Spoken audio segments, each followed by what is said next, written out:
As we continue through a sprint, we finally get to our max velo, right? That's where we can no longer accelerate anymore. We only got a certain amount of time in max velo, guys, okay? So we're gonna accelerate, accelerate, accelerate, accelerate, and then we're gonna plateau. That's gonna be our max velo. It's gonna last very little, and it's gonna drop back down, okay? This part right here is what we're looking at. What we're trying to get out of there is the most efficient and effective running we can get, right? So we wanna be at a very tall posture. We wanna have the hips nice, as high as basically they can be. You wanna run like you're 7 feet tall, right? From this posture, what we won't wanna do is we don't wanna lean that chest too far forward. Obviously, we don't wanna lean back either, because then we're gonna be hitting the brakes when we're hitting the ground. And we're trying to get the foot to attack underneath the hip, right? The idea is that if I'm in an upright position, I'm trying to get this foot to hit underneath the hip. To be able to do that effectively and efficiently, we're trying to create a lot of force at the hip and knee extension, right? In order to do that, we're trying to get something that we call the whipping effect that comes from efficient frontside mechanics, right? So frontside mechanics is basically clearing the back end of the mechanics as much as we need to get the most force coming forward as possible. But as soon as my toe's coming off the ground, I am again not overcooking and over delivering on that back end, and I'm recovering right back underneath myself, right? So once I push off the ground, I got to get back in front, right? And the better I can get back in front, the more powerful I'm going to be when I put that foot back down into the ground, right? If we overcook the back end, I simply just do not have the time to get my leg all the way back here again. So what's going to happen is I'm going to hit the ground prematurely, and now I'm catching the ground instead of delivering force into the ground, which is obviously the last thing we want to do when we're trying to be fast. So we want to have frontside mechanics, we want to have more force into the ground in less time, and we want to have a really high heel recovery to allow us to produce that force, right? So if we can produce a force from this point down, that's going to be a lot more effective than producing a force from this point down, right? There's a lot more momentum coming into the ground from here than there is from here. Guys, there's a couple of principles that you need to keep in mind when we're talking about max velo sprinting, right? And a lot of people are going to argue against training max velo because you're not going to hit max velo way too often on a baseball field. Really, in most team sports, max velo is very hard to get to.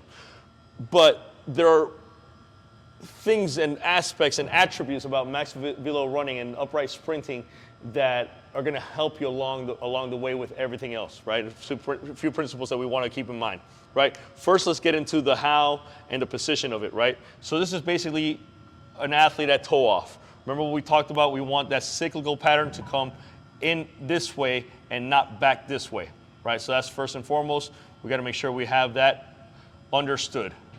From there, we want to make sure that the front leg is giving you as much knee extension as hip extension, right? We want to drive this foot straight down this way. Because of the pendulum nature of the hamstring, what's going to happen is, of the upper thigh, what's going to happen is we're going to create pre-tension in the hamstring, and we create a whipping effect of the foot into the ground. Right? So if I'm in this position, if you visualize it this way, and my heel is under my knee, if I'm trying to extend my knee at the same time, or just a little bit faster as the hip, I'm going to create tension in the hamstring that's going to be a lot more elastic once it hits the ground underneath the hip, and it's also going to speed up what's happening with the foot relative to the thigh. If my knee is extending, my foot is coming down a lot faster than if I was just driving straight down this way, and now the foot's traveling at the same speed as the thigh. Getting this action is going to give you more velocity of the foot, which is going to equal more force into the ground every time you hit the ground. So this is what we're after here as far as pre-tension, right? And that's what's going to create that whip. Right now, getting into why we want to train max velocity. So this has been studied over and over and over again, right? And most of our speed is going to come in acceleration very early on, and then we're going to plateau out, right? So most of the work that we got happening is right here in the first few steps, right? This is the yards going out, and this is the time it takes to get there. You notice that most of the acceleration, most of the buildup of speed is going to happen very early on, and then we're going to transition into that top end and then plateau out. There's a phenomenon that happens as we increase our max velo, that the entire curve ends up shifting towards a more aggressive angle. So now I'm getting a lot more effective acceleration sooner, and I'm still able to climb to higher speeds. Okay, so this phenomenon is why we want to increase our max field load, because it's going to increase everything else from an athletic standpoint. We're going to be a lot better accelerators just because we're better at top end. All right, this is crucial, right? On top of that, there's been a lot of studies, mostly run by Peter Way and Ken Clark, that looked at elite sprinters versus team sport sprinters, even very good team sport sprinters, right? And what they noticed is that the force production of a sprinter, an elite sprinter, happened earlier in foot contact strike than a team sport sprinter, right?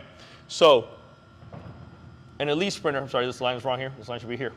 An elite sprinter is going to create a lot more force sooner than a team sport sprinter, okay? Which means what? It means they are very effective and very efficient at creating that pre-tension and that acceleration of the foot towards the ground. That way all that force happens up here, right? And they're coupling the force of the thigh and the foot versus a team athlete that typically just puts the foot down and waits until they're here to really deliver the force, right? This is what we're after, and if we can train it mechanically, we're going to become a lot more effective and a lot more efficient as runners.